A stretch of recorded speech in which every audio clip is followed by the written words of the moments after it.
चुनावों से पहले बीजेपी में इस्तीफों की बाढ़ आ गई है। एक के बाद एक नेता कई सारे बीजेपी छोड़ चुके हैं। देखिए, चुनावों से पहले बड़ी बगावत हो गई है बीजेपी में। कांग्रेस अब ऐसे गुटबाजी को कैसे संभालेगी, क्योंकि जैसे ही हरियाणा चुनाव के मद्देनजर बीजेपी की पहली लिस्ट आती है 67 कैंडिडेट्स, उसके बाद तकरीबन 18 से 20 लोग ऑलरेडी बीजेपी छोड़ चुके हैं। रिमझिम के 5 पॉइंट्स में देखिए बीजेपी में अचानक क्यों इस्तीफों की बाढ़ आ गई है, किस किसने इस्तीफा दे दिया है। चुनावों से पहले आखिरकार इतनी बड़ी बगावत हो कैसे गई, और क्या आला कमान को पता नहीं था कि ऐसी स्थिति आ जाएगी। तीसरा, बीजेपी की पहली लिस्ट पर क्यों हुआ बवाल। एक तो ये लिस्ट बहुत डिले होती है, फिर जब आती है तो वही होता है जिसका डर होता है। चौथा, कांग्रेस कैसे संभालेगी पार्टी में गुटबाजी, क्योंकि ये जो गुटबाजी है उससे अभी कांग्रेस भी डर रही है, इसलिए अभी तक उसने अपनी पहली लिस्ट नहीं निकाली है और वो इस गुटबाजी को कैसे संभालेगी वो भी देखना है। पांचवा, क्या है हरियाणा का सियासी समीकरण, यही देख लीजिए कि कितने लोगों ने बीजेपी से इस्तीफा दे दिया है। देखिए, सरकार में मंत्री रणजीत सिंह चौटाला ने इस्तीफा दे दिया है,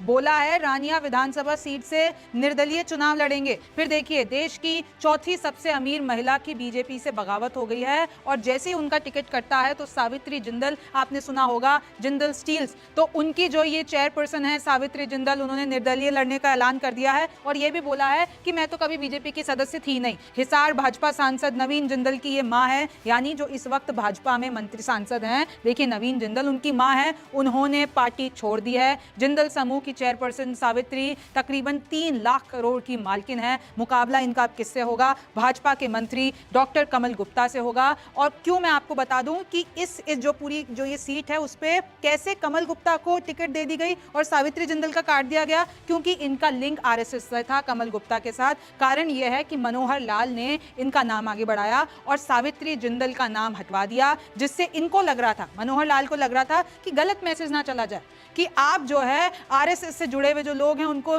नहीं दे रहे हैं, कोई ऐसा बाहरी लोगों को देख रहे हैं, तो इस तरीके से अगर एक गलत मैसेज नहीं चला जाए, तो इसलिए मनोहर लाल ने इनका नाम हटवा दिया और उन्होंने बगावत कर दी। महम विधानसभा से बीजेपी नेताओं का सामूहिक इस्तीफा हो गया है। 7 लोगों ने पार्टी छोड़ दी। उम्मीदवार भारतीय कबड्डी टीम के कप्तान दीपक हुड्डा का विरोध हुआ और सबने सामूहिक इस्तीफा दे दिया।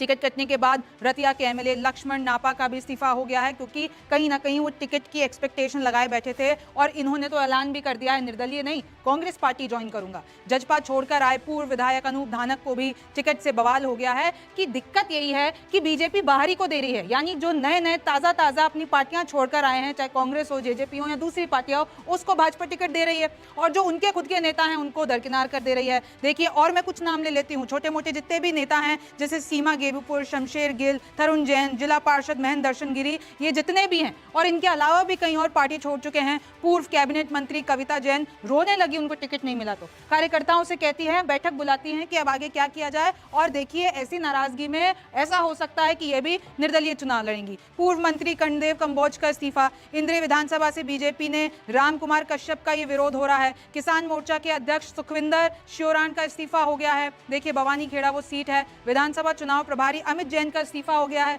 सोनीपत पे। तो देखिए, इस तरीके से इस्तीफों की लड़ी लग गई है और इस वक्त जब मैं ये शो कर रही हूं तो मेरे पास कुछ और नाम आ गए हैं। आदित्य चौटाला, जो कि HSAM बोर्ड के चेयरमैन है, उन्होंने इस्तीफा दे दिया है। रेवाड़ी से सतीश सन्नी ने अब ये निर्दलीय चुनाव लड़ेंगे। कौसली अनिल दहीना का विरोध हो रहा है और इन पे आरोप लग रहा है दीपेंद्र हुड्डा की मदद कर रहे हैं। देखिए, प्रदर्शन हो रहा है बीजेपी कार्यकर्ताओं की तरफ से, विरोध प्रदर्शन हो रहा है, धमकी दी जा रही है कि अगर आपने इसको सॉल्व नहीं किया तो हम बगावत कर देंगे।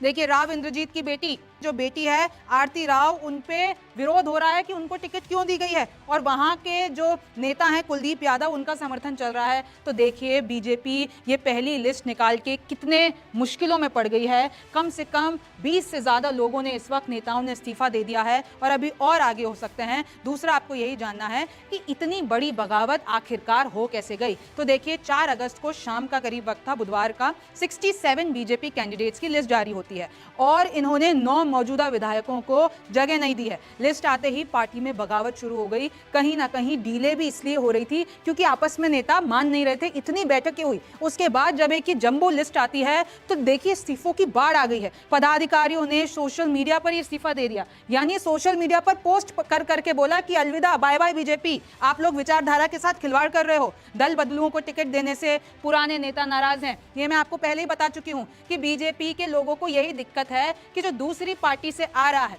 जो दल बदल के आ रहा है, आप हमसे ऊपर उनको प्रायोरिटी क्यों दे रहे हो? और हमने इतना जो पार्टी के लिए काम किया है, हम लोग आपके लिए कुछ भी नहीं है।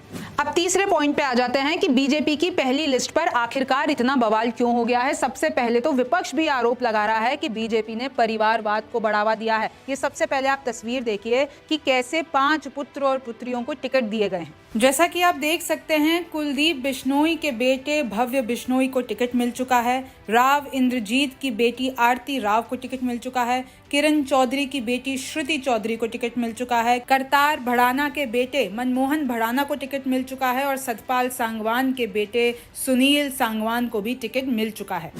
तो आपने देख लिया साफ साफ, और इसी पे विपक्ष भी चढ़ा हुआ है। दूसरा देखिए, जो ये पहली लिस्ट आई है, इसमें ओबीसी का दबदबा दिखा है। एटलीस्ट 14 नाम ऐसे हैं जिनको टिकट मिली है जो कि ओबीसी जाति से आते हैं। जाट को भी तरजीह दी गई है, क्योंकि हम पहले ही अंदाजा लगा रहे थे कि नॉन जाट पॉलिटिक्स करेगी बीजेपी, लेकिन जाट नेताओं को भी इस बार पूरा का पूरा रिप्रेजेंटेशन दिया गया है। फिर आप चाहे गुर्जर, यादव, कश्यप, कंबोज, राजपूत, सैनी, सबको जगह मिली है। 13 जाट और 13 दलित नेताओं पर भी दाव है। तो देखिए कैसे दलित राजनीति, जाट राजनीति पर भी फोकस हो रहा है बीजेपी का। विपक्ष की रणनीति को काउंटर करने की कहीं ना कहीं कोशिश है। आपको पता है, कई बार मैं अपने शो में बता चुकी हूं कि कैसे ये जो जाट और पूरा का पूरा जो दलित वोट है वो इंडिया गठबंधन की तरफ जा रहा है, तो उसको वापस खींचने की कोशिश कर रही है बीजेपी। महिला कार्ड भी खेला है। 8 ऐसे टिकट हैं जो महिलाओं को दिए गए हैं, 27 नए चेहरे, और जेजेपी से आए 4 नेताओं को पूरा रिप्रेजेंटेशन, पूरी टिकट दी गई है। भजनलाल और बंसीलाल के परिवार को तरजीह दी गई है, क्योंकि आपको पता है हरियाणा में कितना ज्यादा अहम माना जाता है ये फैमिली पॉलिटिक्स। चाहे आप हुड्डा परिवार ले लीजिए, चाहे आप चौटाला परिवार ले लीजिए, भजनलाल, बंसीलाल,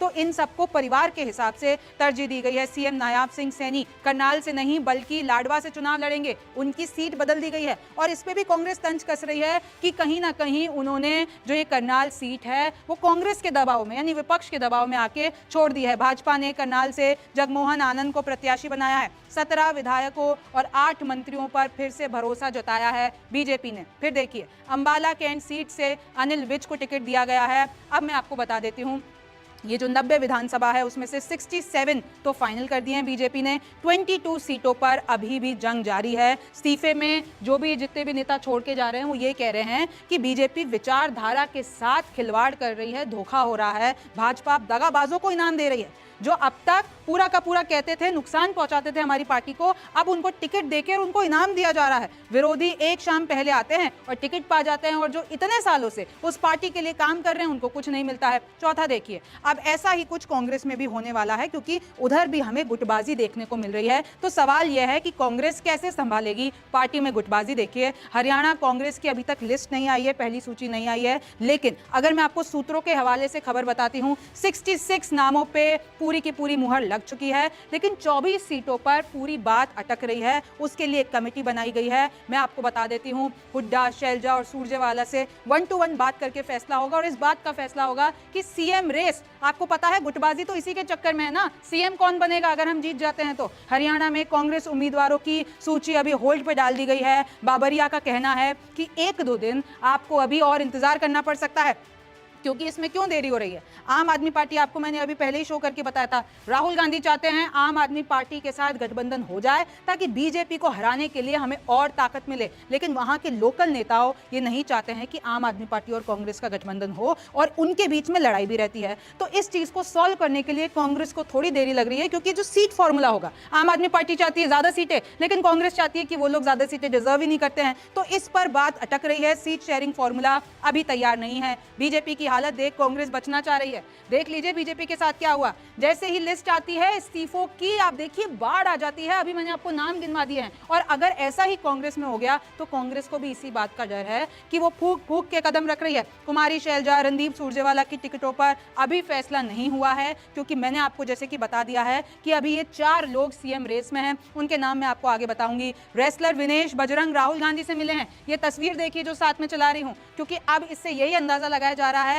कि विनेश और बजरंग पुनिया ये दोनों कांग्रेस के साथ लड़ेंगे और अब आप देखिए कि इसका कितना प्रभाव होने वाला है। विनेश फोगाट जो कि 100 ग्राम से भारत के लिए गोल्ड लाने के लिए, या मैं कहूं गोल्ड की लड़ाई लड़ने के लिए रह गई, उसके बाद से आपने देखा है कि पूरे भारत में विनेश फोगाट के लिए क्या सेंटिमेंट है, कितना ज्यादा उन्होंने किसानों के मुद्दे पर आवाज उठाई, उन्होंने पहलवानों के मुद्दे पर आवाज उठाई। और ये सब कुछ जब चल रहा था, आपको याद होगा सोशल मीडिया पर कैसे सब मोदी सरकार पर, बीजेपी सरकार पर हमला बोल रहे थे। तो अगर ये दोनों सच में कांग्रेस के लिए लड़ जाते हैं तो हरियाणा में कांग्रेस को बहुत ज्यादा फायदा हो सकता है। सोर्सेस तो ये भी बता रहे हैं विनेश को 3 और बजरंग को 2 सीटों से चुनाव लड़ने का ऑप्शन दिया गया है, लेकिन इस पर अभी ऑफिशियल अनाउंसमेंट नहीं हुआ है। 28 विधायकों को फिर से चुनाव लड़ाना संभव है, ये सूत्र बता रहे हैं। 7 नए चेहरों को मौका मिल सकता है। 24 सीटों पर पेच फंसा हुआ है। सीएम रेस में हरियाणा कांग्रेस में गुटबाजी देखने को मिली है। कई बार आला कमान के आगे ये लोग लड़ गए हैं, इनके गुट लड़ गए हैं। मैं आपको नाम बता देती हूँ, भूपेंद्र सिंह हुड्डा, दीपेंद्र हुड्डा, रणदीप सुरजेवाला और कुमारी शैलजा के बीच में ये लड़ाई है और अब इसी गुटबाजी को कांग्रेस को कंट्रोल करना है। अब 5वां मैं आपको बता देती हूं कि हरियाणा का सियासी समीकरण क्या है। सबसे पहले तो देखिए 5 अक्टूबर को यहां पर वोटिंग होगी और नतीजा 8 अक्टूबर को आएगा। यहां पर एक ही चरण में चुनाव होगा। वोटर तकरीबन 2 करोड़ हैं और यहां की सीटें कितनी हैं? 90। अगर मैं आपको 2019 की बात बता देती हूं, देखिए सीटें 90, बहुमत का आंकड़ा 46। बीजेपी 40 सीटें पाकर बड़ी पार्टी बनी, लेकिन बहुमत के आंकड़े के पास नहीं पहुंच पाई। तो क्या किया बीजेपी और जेजेपी, जो कि 10 सीटें पाई थी, इन दोनों ने मिलकर गठबंधन बना लिया। लेकिन अब यह गठबंधन टूट चुका है। कांग्रेस 31 और आईएनएलडी 1। तो देखिए इस तरीके से 2019 में सियासी समीकरण थे, लेकिन अब ये सब लोग अलग अलग हैं। अब इसके बाद कैसे सियासी समीकरण होंगे, मैं आपको थोड़ा सा और पीछे ले जाती हूँ। 2014 में बीजेपी ने अच्छी खासी बढ़त, यानी पूरी मेजॉरिटी के साथ बीजेपी आई थी, लेकिन अभी बीजेपी के लिए मुश्किलें बहुत ज्यादा बढ़ गई है कि सबसे पहली बात तो कांग्रेस जो है वो ऐसा भी हो सकता है जेजेपी के साथ भी गठबंधन कर ले, ऐसा भी हो सकता है आम आदमी पार्टी को भी ले ले। तो ये जो चौतरफा हमला है वो बीजेपी के लिए थोड़ी मुश्किल पैदा कर सकता है, क्योंकि लोकसभा में आप देखिए कि जिस बीजेपी के पास पूरी की पूरी 10 लोकसभा सीटें थी, लेकिन जैसे ही 2024 के लोकसभा चुनाव होते हैं 5 सीटें कांग्रेस बीजेपी से छीन लेती है, यह आधा आधा हो जाता है। तो इधर सीधे सीधे बीजेपी को 5 सीटों का नुकसान हुआ। तो अगर इस तरीके से वोटिंग पैटर्न देखते हैं तो कांग्रेस की पॉपुलैरिटी हरियाणा में बढ़ रही है। तो इसके बाद विधानसभा में क्या होगा वो देखना बेहद दिलचस्प होगा। लेकिन अभी इस वक्त इस्तीफों की लड़ी लग रही है। कांग्रेस की लिस्ट आने के बाद क्या होता है